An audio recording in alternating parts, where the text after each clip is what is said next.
નમસ્કાર, ગુજરાતી ખબર યુટ્યુબ ચેનલમાં આપ સર્વે સાથીઓનું એકવાર ફરી સ્વાગત છે। મિત્રો, દેશ અને દુનિયાના તાજા સમાચારો જાણીએ પહેલાં તમે ચેનલ પર નવા હો તો ચેનલને સબસ્ક્રાઇબ કરી લેજો, જેથી દરરોજના તાજા અને ઉપયોગી સમાચારો તમને સમયસર મળતા રહે। દેશનું પહેલું સીએનજી બાઇક આ સમયગાળામાં થશે લોન્ચ। મિત્રો, પેટ્રોલ ડીઝલની વધતી કિંમતના કારણે આજકાલ લોકો સીએનજીથી ચાલતા વાહનો ખરીદવાનું પસંદ કરે છે। સીએનજીની કિંમત પેટ્રોલ કરતાં ઓછી છે, તેથી લોકો પૈસા બચાવે છે। સીએનજી વાહનો તરફ લોકોના વધતા રસને જોતા હવે સીએનજી પર ચાલતી બાઇક પણ બજારમાં આવવા જઈ રહી છે। બજાજ ટૂંક સમયમાં દેશની પ્રથમ સીએનજી સંચાલિત બાઇક લોન્ચ કરવા જઈ રહી છે। પહેલા આ બાઇકને 2025માં લોન્ચ કરવાની વાત હતી, પરંતુ હવે કંપનીએ તેને જલ્દી જ લોન્ચ કરવાની તૈયારી કરી છે। ખેલો ઇન્ડિયા ગેમ્સના મેડલ વિજેતાઓને મળશે સરકારી નોકરી। મિત્રો, રમતગમત મંત્રી અનુરાગ ઠાકુરે બુધવારે કહ્યું કે ખેલો ઇન્ડિયાની તમામ સ્પર્ધામાં મેડલ જીતનાર ખેલાડીઓને સરકારી નોકરી આપવામાં આવશે। ઠાકુરે કહ્યું કે વડાપ્રધાન નરેન્દ્ર મોદીએ રમતગમતને પ્રોત્સાહન આપવા અને તેની કારકિર્દીના વિકલ્પ તરીકે જોવા માટે આ પગલું ભર્યું છે।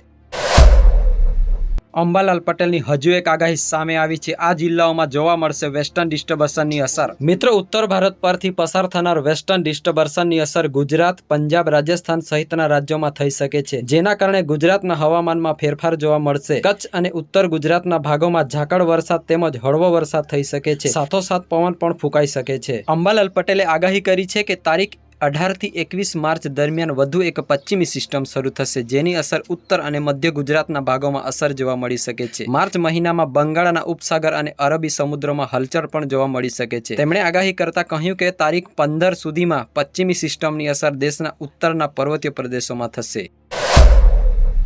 ધોરણ 10-12 બોર્ડની પરીક્ષા આજથી શરૂ। મિત્રો, ગુજરાત બોર્ડ ધોરણ 10 અને 12ની પરીક્ષા આજે એટલે કે સોમવારથી શરૂ થઈ રહી છે, જે 26 માર્ચ સુધી ચાલશે। આ વર્ષે ગુજરાત બોર્ડની પરીક્ષા માટે 15.20 લાખથી વધારે વિદ્યાર્થીઓએ રજીસ્ટ્રેશન કરાવ્યું છે। બોર્ડની પરીક્ષાના પેપર રાજ્યના તમામ જિલ્લાના સ્ટ્રોંગ રૂમ સુધી પહોંચાડી દીધા છે। કોઈપણ પ્રકારના સબરડા વિના પરીક્ષા કરવા માટે પોલીસ કર્મીને તૈનાત કરી દેવામાં આવી છે।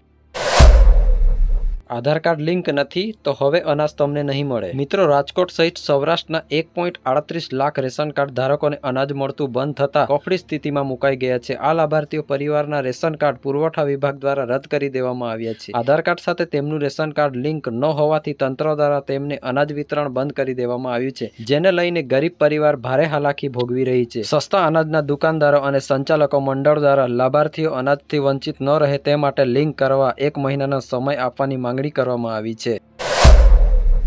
મિત્રો, વડાપ્રધાન નરેન્દ્ર મોદી આગામી 12મી માર્ચ એટલે કે દાંડી દિવસના દિવસે ગાંધી આશ્રમ રીડેવલપમેન્ટ પ્રોજેક્ટના પ્રથમ ભાગનો આરંભ કરશે। સાબરમતી નદીના કિનારે આવેલા 100 વર્ષ જૂના મહાત્મા ગાંધીએ ઊભા કરેલા આશ્રમના રૂપિયા 12,000 કરોડના ખર્ચે નવીનીકરણ કરવામાં આવી રહ્યું છે। અમદાવાદની મુલાકાત આવનાર વિશ્વભરના સહેલાણીઓ અને ભારતની આઝાદીની ચળવળ પાછળનો ઇતિહાસ અને મહાત્મા ગાંધીના સંઘર્ષ સાથે તેમના જીવન કવનને જોઈ શકે તેમજ સમજી શકે તે માટે હાઈટેક સુવિધા સાથે સમગ્ર આશ્રમ પરિસરનું ડેવલપમેન્ટ કરવામાં આવી રહ્યું છે।